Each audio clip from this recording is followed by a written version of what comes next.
అందరికీ నమస్కారం.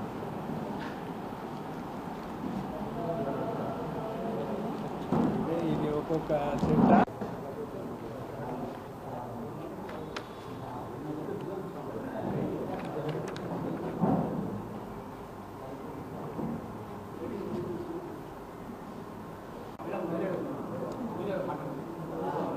ఫస్ట్ చాలా కాలంగా ప్రెస్కు దూరంగా ఉన్నాను. కానీ విధి లేని పరిస్థితిలో ఈరోజు మున్ముందు మీ ముందుకు రావాల్సిన అవసరం ఏర్పడింది.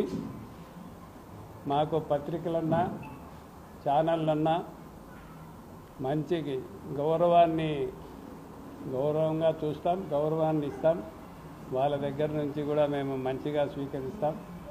మీ మీద అపారమైనటువంటి గౌరవాన్ని మేము ప్రదర్శిస్తామని, ఒక స్నేహభావంతో ముందుకు పోతామని అందరికీ మరొకసారి నమస్కారాలు తెలియజేస్తూ, కొన్ని వాస్తవమైనటువంటి విషయాలు మీ ముందు ఉంచాల్సిన అవసరం వచ్చింది కాబట్టి ఈరోజు పరిణామాలను బట్టి మీకు ఇప్పటికే కొంత ఈ పరిణామాల గురించి తెలిసి ఉంటుంది. దాని వివరణ ఇవ్వాల్సినటువంటి అగత్యం వచ్చిన దానివలన ఈరోజు ఒక క్రమశిక్షణ కలిగినటువంటి తెలుగుదేశం పార్టీ కార్యకర్తగా, ఒక ఉన్నతమైనటువంటి విలువలు కలిగినటువంటి ఒక పార్టీ కార్యకర్తగా మీ ముందుకు వచ్చి వివరణ ఇస్తున్నాను. నేను నా రాజకీయం 1984 ఫిబ్రవరి 14వ తేదీన రాయలసీమ ఉద్యమములో ఒక కార్యకర్తగా పనిచేసినటువంటి వ్యక్తిని నేను. ఆ ఉద్యమములో అప్పటి ఎస్పీ గారు, అడిషనల్ ఎస్పీ గారు మేము బంద్ చేస్తా అంటే మా అలంకానిపల్లెకి వచ్చి అనవసరంగా కాల్పులు జరిపి ఒక అబ్బాయి చనిపోయాడు. ఒక అబ్బాయి కాల్పుల్లో తీవ్రమైన గాయాలు తగిలి బతకడం జరిగింది. ఆ రోజు మా రాజకీయ అడ్రగేయటం జరిగింది. అప్పటి నుంచి కూడా మాకు అంతకుముందు ఏమీ అంత రాజకీయ అవగాహన లేనటువంటి వాళ్ళం. ఒక రైతు కుటుంబం నుంచి మా తండ్రి గారు పాలిటిక్స్లో ఉండినా మేము వ్యవసాయం పైనే ఆధారపడి, వ్యవసాయాన్ని నమ్ముకొని, భూమిని నమ్ముకొని పైకి వచ్చినటువంటి కుటుంబం మాది. అప్పుడు ఆ ఫైరింగ్ తర్వాత రాజశేఖర రెడ్డి గారు మమ్మల్ని గుర్తించి, మీరు అప్పుడు కాంగ్రెస్ పార్టీ అధ్యక్షునిగా ఉన్నాడు ఆయన, మీరు రాజకీయంగా పిల్లకాయలు మీరు పనికొస్తారు, ముందుకు రండి అని ఆయన ఆహ్వానించడం, మేము ఆ రోజు నుంచి కాంగ్రెస్ పార్టీలో చురుగ్గా పనిచేయడం. 1987లో నాకు పిలిచి రాజశేఖర రెడ్డి గారు కడప రూరల్ మండలానికి మరి నన్ను ఎన్నిక చేశాం. కాంగ్రెస్ పార్టీ తరఫున నువ్వు పోటీ నిలబడి గెలుచుకొని రావాల్సినటువంటి బాధ్యత నీ మీద వేస్తున్నామని చెప్పడం జరిగింది. ఆ రోజు తెలుగుదేశం పార్టీ ఇక్కడ అధికారంలో ఉంది 87లో. మేము 87లో కాంగ్రెస్ పార్టీ తరఫున ఇక్కడ క్యాండిడేట్గా నిలబడి వీరోచిత పోరాటం చేసి, మరి పల్లెల్లో అంతా కూడా రైతాంగాన్ని అంతా ఒకటి చేసి, మరి శ్రామిక వర్గాలన్నింటినీ ఒకటి చేసి ఒక ఉన్నతమైన మెజార్టీతో ఇక్కడ కడప రూరల్ మండలంగా కాంగ్రెస్ పార్టీ అభ్యర్థిగా గెలవడం జరిగింది. ఆ తర్వాత 89లో కాంగ్రెస్ పార్టీ అధికారంలోకి వచ్చింది. తెలుగుదేశం పార్టీ అప్పుడు ఓడిపోవడం జరిగింది. కాంగ్రెస్ పార్టీ అధికారంలోకి వస్తానే జిల్లా పరిషత్లో మెజార్టీ పెరిగింది కాంగ్రెస్ పార్టీకి. ఆ మేరకు కాంగ్రెస్ పార్టీ తరపున అప్పుడున్నటువంటి తెలుగుదేశం పార్టీ జిల్లా పరిషత్ వైస్ చైర్మన్ను దించి కాంగ్రెస్ పార్టీ తరపున వైస్ చైర్మన్గా ఎన్నిక కావడం జరిగింది. తర్వాత కాంగ్రెస్ పార్టీలో ఉన్నటువంటి కొన్ని లుకలుకల వల్ల 1996లో బద్వేల్ వీరారెడ్డి గారు ఎమ్మెల్యే తెలుగుదేశం పార్టీ ఆయన ఆహ్వానం మేరకు నేను 1996లో తెలుగుదేశం పార్టీలో చేరాను. 96 నుంచి ఇప్పుడు 2025 వరకు తెలుగుదేశం పార్టీ కోసం ఆర్నిషాలు పోరాటం చేసి కష్టపడి పనిచేసినటువంటి కడప నగరంలో ఏకైక వ్యక్తిని నేను. పార్టీలో 96 నుంచి లోకల్ బాడీ ఎన్నికల్లో ఏ ఎన్నిక వచ్చినప్పటికీ ఇంతవరకు మా ప్రాంతంలో తెలుగుదేశం పార్టీని ఓడించలే అంతా గెలిపించుకుంటే వచ్చాం. ఎవరితో కూడా సాధ్యం కాలే. పెద్ద పెద్ద వాళ్ళు మమ్మల్ని ఓడించాలని రాజశేఖర రెడ్డి ముఖ్యమంత్రిగా కూడా ఇక్కడ రవీంద్రనాథ్ రెడ్డి గారు మేయర్గా నిలబడినప్పుడు అలంకాన్పల్లిని ఓడించాలి మేయర్ అని ఎంతో వాళ్ళు కష్టపడి మా మీద పెత్తనం చేసిన, డబ్బులు ఖర్చు పెట్టిన వాళ్ళు ఏమీ చేయలేక ఓడిపోయినటువంటి పరిస్థితులు. అటు సర్పంచ్ ఎన్నికల్లో కానీ, ఎంపీటీసీ ఎన్నికల్లో కానీ, తర్వాత కార్పొరేషన్ అయిన తర్వాత కార్పొరేషన్ ఎన్నికల్లో కానీ ఎప్పుడు కూడా విజయదుందుబిగానే మేము పార్టీని ముందుకు నడుపుతూ వచ్చాం. 1996 తర్వాత రాజమోహన్ రెడ్డి గారు ఫస్ట్ ఖలీల్ బాషా గారు ఎమ్మెల్యేకి నిలబడితే కష్టపడి పనిచేసాం, ఆయన్ని గెలిపించాం. తర్వాత శివానందరెడ్డి గారిని పోటీ చేస్తే ఆర్నిషాలు కష్టపడి కొద్ది మెజార్టీతో అప్పుడు ఓడిపోవడం జరిగింది. తెలుగుదేశం పార్టీ రాజశేఖర రెడ్డి ఫస్ట్ ముఖ్యమంత్రి అయినప్పుడు మేము రాజమోహన్ రెడ్డి గారు, శివానందరెడ్డి గారు, ఖలీల్ బాషా గారికి ఏ విధంగా ఎలక్షన్ చేసినామనేది ఈ కడప నగరంలోని పాత రాజకీయ నాయకులందరికీ బాగా గుర్తుండే ఉంటుంది. అప్పుడు రామచంద్రయ్య గారు తెలుగుదేశంలో ప్రముఖంగా ఉన్నటువంటి వ్యక్తి కడప నగరంలో. ఆయనకు కూడా మేమేం చేశామనేది బాగా గుర్తుండే ఉంటుంది. తర్వాత పాలెం శ్రీకాంత్ రెడ్డి కూడా పార్లమెంటుకు నిలబడ్డారు. ఆయనకు కూడా అర్నిషాలు జిల్లా అంతా తిరిగి కష్టపడి పనిచేసినటువంటి రోజులు మాయి. తర్వాత 2014లో ఇప్పుడు ఏదో పెద్ద నేను పైన నుంచి చంద్రబాబు మార్పింగ్ అన్నింటూ వచ్చి ముందుకు వచ్చినటువంటి శ్రీనివాసులు రెడ్డి గారు కూడా పార్లమెంటుకు నిలబడ్డాడు. ఆయనతో పాటు దుర్గా ప్రసాద్ గారు కూడా ఎమ్మెల్యేకి నిలబడ్డాడు. మొత్తం కడప కాన్స్టిట్యున్సీలో 245 బూతుల్లో పోలింగ్ ఏజెంట్లు పెట్టి జనరల్ ఏజెంట్గా నిలబడి అందరినీ నిలబెట్టి అంతా పోరాటం చేసిన ప్రథమ వ్యక్తి మేము. ఎన్నికల్లో భారీగా కష్టపడడం జరిగింది. 1 నెల రోజులు అన్నీ చేయడం జరిగింది. అప్పుడు శ్రీనివాసులు రెడ్డి గారు ఎన్నికల ఖర్చులు మల్లికార్జునరావు గారికి, దుర్గా ప్రసాద్ తండ్రి గారికి ఎంత ఇస్తానని ఎంత ఇచ్చాడు అనేది ఆయనకు బాగా తెలుసు. ఆయన డబ్బులంటే ఊరికి అద్దంలో చూపించాడే కానీ ఎవరికి ఇచ్చేవాడు కాదు శ్రీనివాసులు రెడ్డి. ఆయన దుర్గా ప్రసాద్ ఎంత కష్టపడ్డాడో, ఎంత బాధపడ్డాడో ఎలక్షన్ నడిపేటప్పుడు ఆ బాధల కష్టం నాకు మాత్రమే తెలుసు. ఎందుకంటే అతి దగ్గరగా నేనే ఎలక్షన్ నడిపాను కాబట్టి. ఆ ఎలక్షన్ తర్వాత 2014 నుంచి 2019 వరకు మామూలుగా ఎవరైతే వ్యక్తి పోటీ చేసి ఓడిపోతాడో ఆ వ్యక్తే తెలుగుదేశం పార్టీలో ఇన్ఛార్జిగా కొనసాగే ఆనవాయితీ ఉంది. అది అందరికీ తెలిసినటువంటి సత్యమే. తెలుగుదేశం పార్టీలో గెలిస్తే ఎమ్మెల్యే ఉంటాడు, ఓడిపోతే ఓడిపోయిన వ్యక్తి ఇన్ఛార్జిగా ఆ నియోజకవర్గానికి ప్రాతినిధ్యం వహిస్తాడు. కానీ ఇక్కడ అట్లా జరగలేదు. ఓడిపోయిన వ్యక్తిని ఇంటికి పంపించారు, కుర్చీనే తీసేసి పక్కన కూర్చోబెట్టారు. ఈయన మధ్యలో ఇన్ఛార్జ్ అని 14 నుంచి 19 వరకు మరి వేల కోట్ల రూపాయలు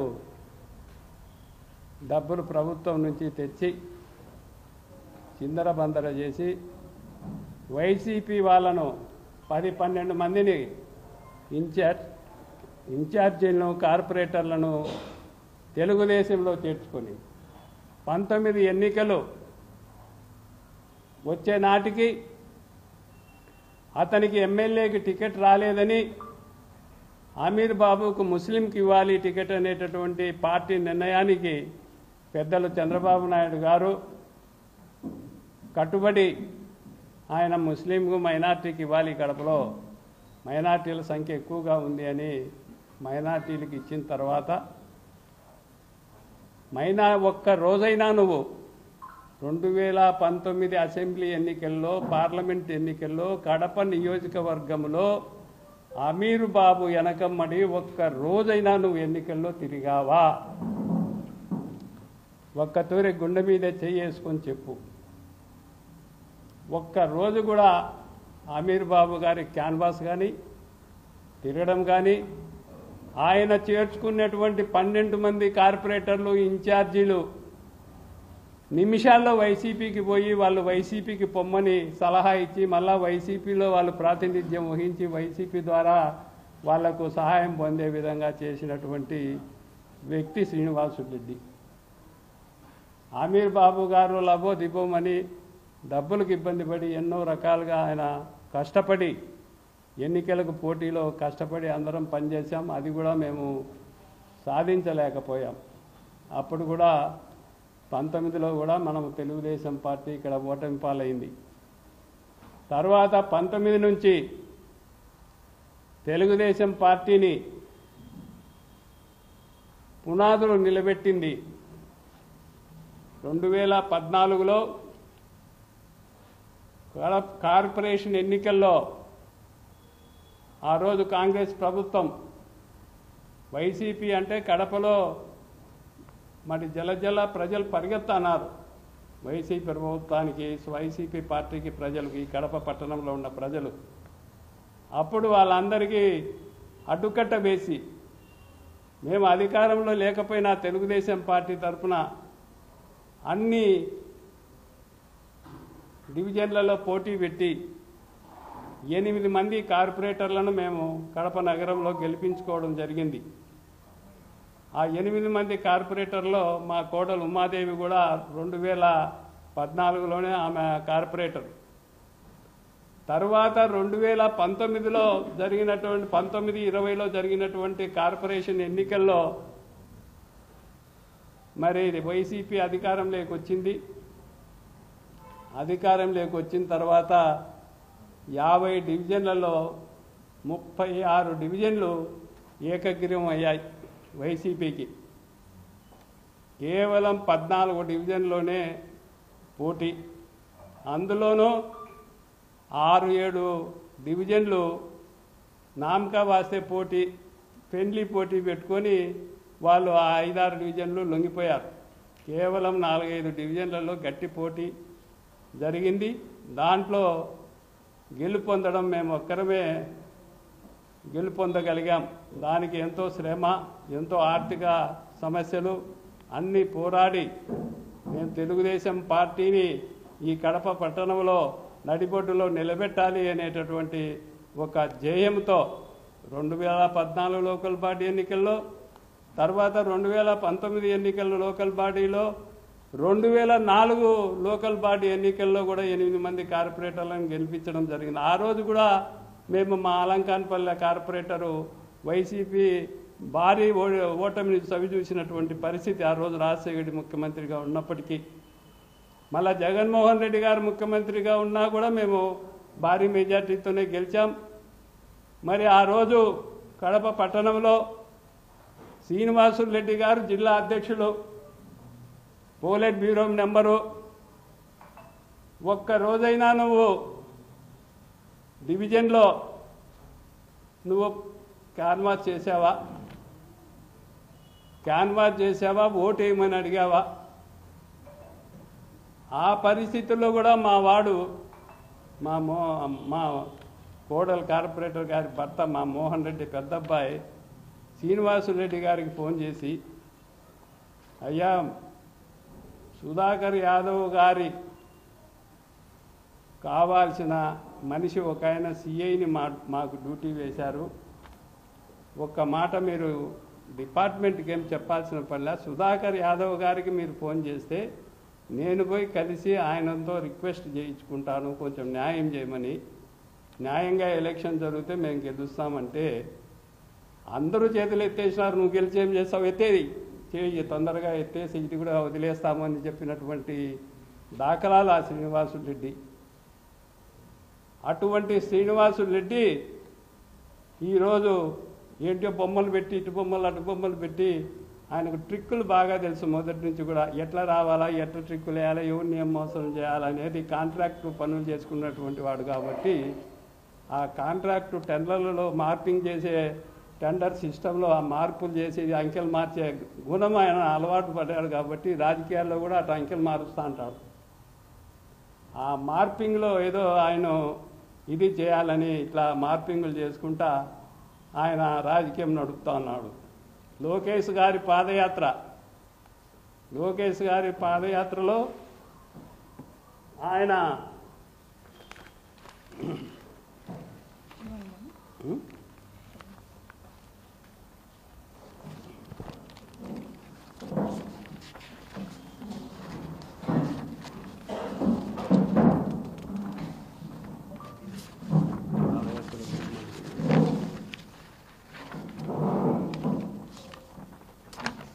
లోకేష్ గారు పాదయాత్ర చేసి అలంకాన్పల్లి దగ్గర ఒక బోర్డు వేశారు, శిలాపథకం. ఇది నా పట్టాభూమిలో వేశారు శిలాపథకం. శిలాపథకంలో ఈయన పాదయాత్ర అంతా మొత్తం కడప జిల్లాలో 18 రోజులు మా పాప మా అబ్బాయి మోహన్ రెడ్డి కడప జమ్మలమడుగు నుంచి సిద్ధవటం వరకు పాదయాత్ర చేసినటువంటి వాళ్ళు.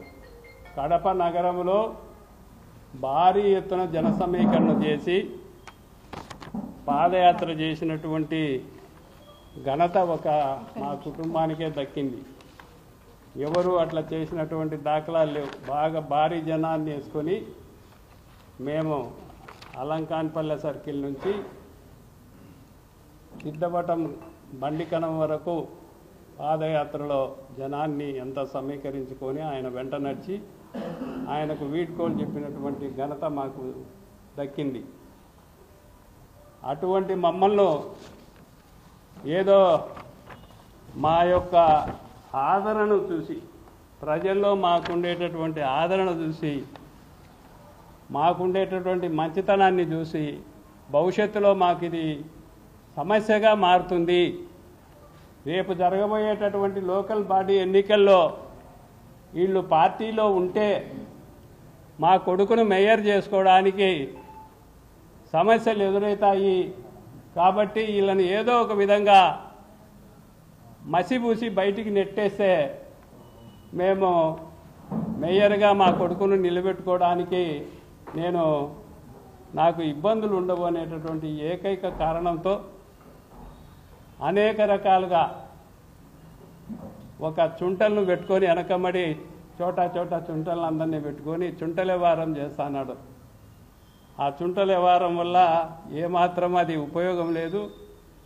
అట్లా చేసిన దానివల్ల నీ విలువ తగ్గిపోతుంది. ఈరోజు నువ్వు పార్టీలో ఒక పోలిట్ బ్యూరో నెంబరు, మీ మిస్సెస్ కడప శాసనసభ్యురాలు, ఎంతో హుందాగా గౌరవంగా ఎంతో కడప పట్టణంలో ప్రతి పౌరుడు అన్ని పార్టీలలో పొగిడే విధంగా ఉండాలే కానీ అందరి మీద కక్ష సాధింపులు చేసుకుంటూ అందరి మీద చెవాకులు ఆకులు వాళ్తూ ఇట్లా చేసుకోవడం వల్ల అది నీ ప్రతిష్టకే భంగం కలుగుతుంది.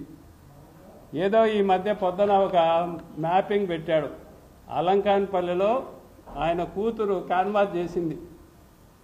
ఈ ఫోటో చూడండి, అందరి దగ్గరగా చూడండి. అలంకాన్పల్లిలో ఆమె డోర్ టు డోర్ క్యాన్వాస్లో మా అబ్బాయి మోహన్ రెడ్డి ఇల్లు తిప్పాడు. సైకిల్ గుర్తుకు ఓటేయాలని ఇంటింటికి పోయి చెప్పడం జరిగింది.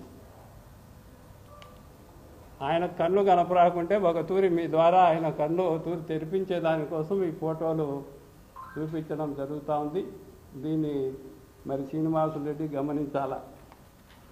శ్రీనివాసులరెడ్డికి నేను చెప్పేది ఒకటే, ఇది కూడా చూడండి, అంత గ్రూప్ ఫోటో కూడా తీశారు ఊర్లో అందరి ప్రజలు, మా అబ్బాయి వాళ్ళ కూతురు అందరూ.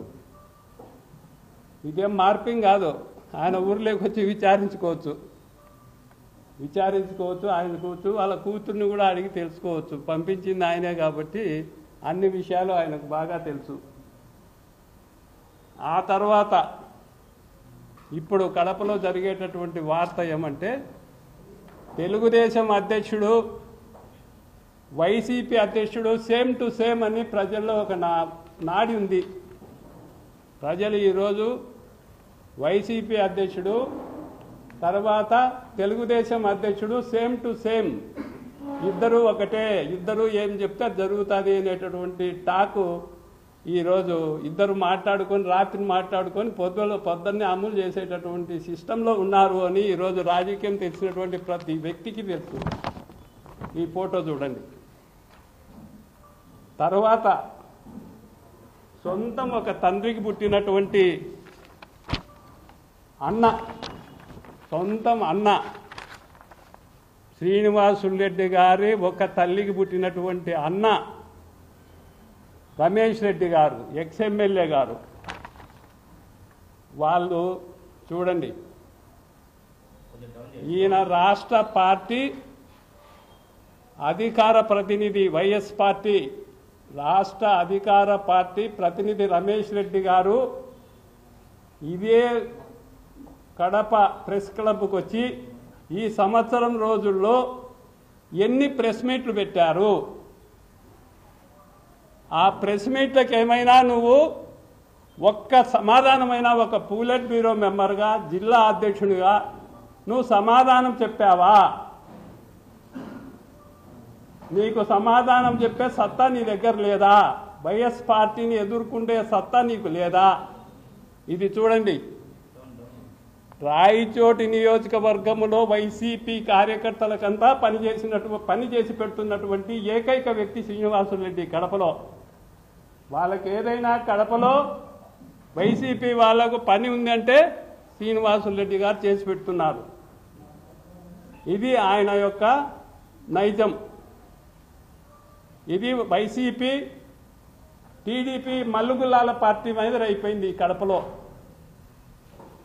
వాళ్ళు నిజమైన కార్యకర్తలకు అన్యాయం చేసేదానికి ఎంతవరకైనా ముందుకు పోతున్నారు. తెలుగుదేశం పార్టీ అడ్డం పెట్టుకొని, తెలుగుదేశం అధికారాన్ని అడ్డం పెట్టుకొని నిజమైనటువంటి తెలుగుదేశం పార్టీ కార్యకర్తలకు అటు రాయచోటి ఇటు కడప అన్ని చోట్ల కూడా ప్రమాద స్థాయిలో పడిపోయారు ఈరోజు తెలుగుదేశం కార్యకర్తలు. దీన్ని కూడా మీరు ఒక తూరి గమనించి ఇది ప్రజలకు వివరించాల్సినటువంటి సమయం ఆసన్నమైందని నేను మీ అందరికీ తెలియజేస్తున్నా. ఇంకొక ఆయన సొంతం అమ్మ తమ్ముని కొడుకు, సొంతము శ్రీనివాసులరెడ్డి అమ్మ తమ్ముని కొడుకు, ఈయన రాష్ట్ర వైఎస్ఆర్ పార్టీ జనరల్ సెక్రటరీ, రాష్ట్ర వైఎస్ఆర్ పార్టీ జనరల్ సెక్రటరీ. ఈయన వేంపల్ల పులివెందుల్లో ఎవరికైనా పనులు జరగకపోతే మనం చేసి పెడతాం.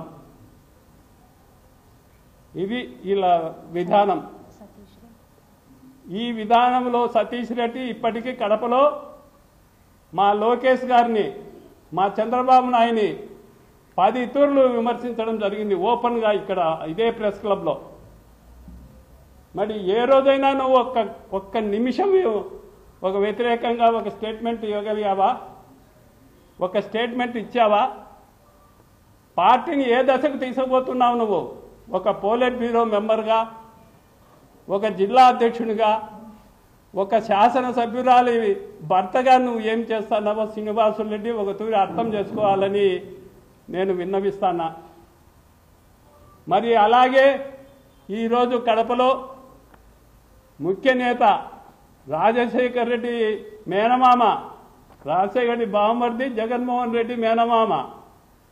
రవీంద్రనాథ్ రెడ్డితో నీకు ఎటువంటి సంబంధాలు ఉన్నాయని కడపలో ప్రతి పౌరునికి తెలిసినటువంటి సత్యం. ఈ విధానాల వల్ల నువ్వు తెలుగుదేశం పార్టీని ఎక్కడికి తీసుకుపోతున్నావు? తెలుగుదేశం పార్టీ కోసం కష్టపడి పొలాలు అమ్ముకొని, టౌన్ చుట్టూరు ఉండేటటువంటి పొలాలు అమ్ముకొని, ఆ పొలాలు ఈరోజు నేను తెలుగుదేశం పార్టీలో చేరిన తర్వాత అమ్మిన పొలాలు 100 కోట్లు అవుతాయి. నా తండ్రి సంపాదించినటువంటి ఆస్తి అమ్ముకొని రాజకీయాలు చేసినా కానీ నీ మాదిరి చిల్లర రాజకీయాలు, చిచ్చా రాజకీయాలు, పొద్దున్న లేసి పర్సంటేజీల కోసం ఎగుబాడి ఇవన్నీ చేసేటటువంటి రోత పనులు నేను ఎప్పుడు చేయలేదు. నేను దేహి అని నీ దగ్గర ఏ రోజైనా ₹1 నువ్వు 14లో నిలబడినప్పుడు కానీ, 19లో మీ భార్య నిలబడినప్పుడు కానీ ఎప్పుడైనా నువ్వు ₹1 ఇచ్చావా? ₹1 ఏమైనా చూపించావా? కనీసం ఈకుంటే మళ్ళీ అద్దంలో అయినా చూపించావా? నువ్వు చెప్తే నీ కథ నేను చెప్తే ఇంకా ఈ ప్రెస్ అంతా ఇంకా రాత్రి అంతా వినాల్సినటువంటి పరిస్థితి వస్తుంది. శ్రీనివాసరెడ్డి ఈడ పార్టీ నిలబడిందంటే కేవలం ఒక లక్ష్మిరెడ్డి గారి అటువంటి వాళ్ళు కొంతమంది నాయకుల చేత ఇక్కడ తెలుగుదేశం పార్టీ గుణాది అదే నిలబడింది. 19లో 20లో జరిగినటువంటి కార్పొరేషన్ ఎన్నికల్లో ఒక యుద్ధం చేశాం. మొత్తం ఖలీల్ భాషతో, నాంజద్ భాషతో అయితేనేమి, సురేష్ బాబుతో అయితేనేమి, రవీంద్రనాథ్ రెడ్డితో అయితేనేమి. రవీంద్రనాథ్ రెడ్డి వారం రోజులు మా అలంకాన్పల్లిలో కూర్చొని మేము కొంత మొత్తం ఇస్తే వాళ్ళకు డబుల్ మొత్తాలు ఇచ్చి ఓట్లు మార్పించాలి, అధికారులు ఏదైనా ఉద్యోగం చేసుకునే వాళ్ళని మిమ్మల్ని ట్రాన్స్ఫర్ చేస్తామని ఇంటింటికి వచ్చి బెదిరించినటువంటి పరిస్థితులు ఉన్నప్పటికీ మరి మా ప్రజలు, అలంకాన్పల్లి డివిజన్కు సంబంధించినటువంటి ప్రజలు మా మీద విశ్వాసంతో, తెలుగుదేశం పార్టీ మీద అభిమానంతో ఓట్లేసి గెలిపిస్తే పార్టీని మేము నిలబెడితే యాన్నుంచో గద్దలాగా వచ్చి మోసం చేసి తన్నుకొని పోయి నువ్వు మా మీద చవాకులు అవాండాలు వేసి ఎందో పార్టీ నాకేముంది. ఈ రోజుకి నేను 30 సంవత్సరాలు రాజకీయాల్లో ఉన్నా తెలుగుదేశం పార్టీలో. నేను ఏ రోజు పోయి చంద్రబాబు నాయుడు, లోకేష్ నాకు ఫలానా పదవి అని ఏమి అడగల. నేను ₹100 సభ్యత్వంతోనే ఉన్నా. వాళ్ళు ఇస్తే తీసుకుంటానా, లేదంటే లేదు. నేను ప్రత్యక్ష ఎన్నికల్లో పోరాడే శక్తి కలిగినటువంటి వ్యక్తిని. నేను నాకు ఎమ్మెల్యే టికెట్ ఇచ్చినా పోరాడతాం, కార్పొరేటర్ టికెట్ ఇచ్చినా పోరాడతాం, ఇంకా ఏదైనా చిన్నది ఇచ్చినా కూడా దానికి కూడా పోరాడి తెలుగుదేశం ప్రతిష్టను మా నారా చంద్రబాబు నాయుడు గారు ఒక విజన్ కలిగినటువంటి వ్యక్తి. గతంలో 2020, ఇప్పుడు 2547 కార్యక్రమాల్లో ఆయన ఒక ప్రణాళికాబద్ధంగా ఈ రాష్ట్రంలో దివాలా తీసినటువంటి రాష్ట్రాన్ని మా చంద్రబాబు నాయుడు గారు తిరిగి గాడిలో పెట్టేదానికి 6 నిమిషాలు కృషి చేస్తే మేము ఆయనకు మోసం చేసి ఏం సంపాదించుకోవాలని, ఏమి మాకు వస్తుందని నీ మాదిరి లోపాయికారి పనులు చేసుకుంటా మీ అన్నను ఒక పార్టీలోకి పంపించి, మీ మేనమామ కొడుకుని ఒక పార్టీలోకి పంపించి, ఇంకొకరిని ఇంకో పార్టీలోకి పంచి చిల్లర రాజకీయాలు నేను చేయలేదే. వాడే శక్తి నా దగ్గర ఉంది. నాకు ఈ ₹100 సభ్యత్వమే 30 ఏళ్ళు పనిచేశా. నువ్వు ఇచ్చే పనికిరాని పదవి కోసం నేను ఎగబడేవాడిని కాదు. ప్రజల సంక్షేమం కోసం మా నాయకుడు కష్టపడేటటువంటి చంద్రబాబు నాయుడు గారి కోసం, మరి ఇప్పుడు భవిష్యత్తులో మాకు వచ్చే నాయకుడు లోకేష్ గారి నాయకత్వం కోసం మేము పోరాడతాం తప్ప మాకు ఆ పదవి ఈ పదవి అని అడుక్కుండే పరిస్థితి మాకు లేదు. నువ్వేదో మాకు పదవి ఇస్తున్నాడని నువ్వు ఇప్పుడు ఏదో ఒకటి బొమ్మలేసి మార్పింగ్ చేసి ఇట్లా చేసి అట్లా చేసి ఇట్లాంటి చిల్లర పనులు చేసుకుంటే నువ్వే బజారు పాలవుతావు తప్ప ఎవరు ఇక్కడ చెడిపోయేవాళ్ళు లేరు. ఇప్పుడు నీ కుటుంబంలో ఎన్ని రాజకీయ పార్టీలు ఉన్నాయో ప్రజలందరికీ తెలుసు. నువ్వు అది మార్పించుకో, మీ అన్నం తెచ్చుకో పార్టీలోకి, లేదా నువ్వు ఆ పార్టీలోకి పో. మీ మేనమామ కొడుకుని పార్టీలోకి తెచ్చుకో, లేదా నువ్వు ఆ పార్టీలోకి పో. నీకు గౌరవం ఉంటుంది. నువ్వు వాళ్ళని ఒక పక్క, వీళ్ళని ఒక పక్క, నేను ఒక పక్క ఉంటా. ఎక్కడొచ్చినా మనకి ఎవరికి ఇబ్బంది లేకుండా చూసుకోవాలని ఒక చెడ్డ ఉద్దేశంతో ఇవన్నీ ఇక్కడ ఎవరు సరైనటువంటి తెలుగుదేశం కార్యకర్తలు బతకూడదు, పని చేయకూడదు, భవిష్యత్తులో వీళ్ళకి ఎటువంటి పదవులు రాకూడదు అని ఏదో చేయాలనుకుంటే మీ యొక్క చిల్లర మనస్తత్వానికి భగవంతుడు తప్పకుండా బుద్ధి చెప్తారు. కడప ప్రజలు ఖచ్చితంగా బుద్ధి చెప్పేదానికి ఎదురు చూస్తున్నారు. అయినా మేము పార్టీ కోసం పనిచేస్తాం, పార్టీని నిలబెడతాం, పార్టీని అన్ని విధాలా రేపు జరగబోయేటటువంటి మహానాడు మాకు ఏ పదవి ఇవ్వాల్సిన అవసరం లే, ఏ పదవి నేను ఎవరిని అడగల. ఇంతవరకు చంద్రబాబుని కలిసినా బాగా క్షేమంగా ఉండాలి సార్ అని చెప్తాం, లోకేష్ని కలిసినా క్షేమంగా ఉండాలంటాం. కానీ మేము పలానా పదవి ఇవ్వమనిలే, మాకు ఎమ్మెల్యే టికెట్ ఇవ్వమని మేమేం పోలే. ఆయనే పిలిచి మీరు ఎమ్మెల్యే క్యాండిడేట్లు మీరు ఎమ్మెల్యేకి నిలబడండి లోకేష్ గారు పిలిచి చెప్తే మేము కాదనకుండా సరే అన్నాం. కానీ మాకు పోయి మాకు ఎమ్మెల్యే టికెట్ ఇవ్వని మేము ఏ రోజు అడగలే. మమ్మల్ని ఆయనే పిలిచి కడపలో చెడిపోయింది పార్టీ, ఈ పార్టీని మీరైతేనే కాపాడతారు, మీరు ఏకైక కార్పొరేటర్ గెలిచినారు, మీ వీరత్వానికి నాకు గొప్పగా అనిపించింది. మీరు భవిష్యత్తులో తప్పకుండా మీకు ఎమ్మెల్యే టికెట్ ఇస్తామని లోకేష్ గారు చెప్పడం, మేము ఈ భవిష్యత్ గ్యారంటీ కానీ ఇంకోటి కానీ 2 సంవత్సరాలు 3 సంవత్సరాలు పోరాటం చేశాం. అంతేగాని మేమేదో ఒక తిల్లర పని కల్లర పని చేయాల్సినటువంటి అవసరం నాకు లేదు. నాకేమీ వేరే చెడ్డ అలవాట్లు లేవు, వేరే అలవాట్లు లేవు. రోజు 10 రూపాయలతోనే నేను జీవించగలను. నీ మాదిరి సుఖాలు హైలు ఇది జరగాల్సిన పని లేదు. నేను కార్యకర్తల్లో ఉంటా, కార్యకర్తల్లో పనిచేస్తా, కార్యకర్తల ఇంట్లోనే తింటా, కార్యకర్తల ఇంట్లోనే అవసరమైతే అరుగు మీద పనుకొని క్యాన్వాస్ చేసుకొని పార్టీ కోసం నేను కష్టపడే మనస్తత్వం కలిగినటువంటి వ్యక్తి.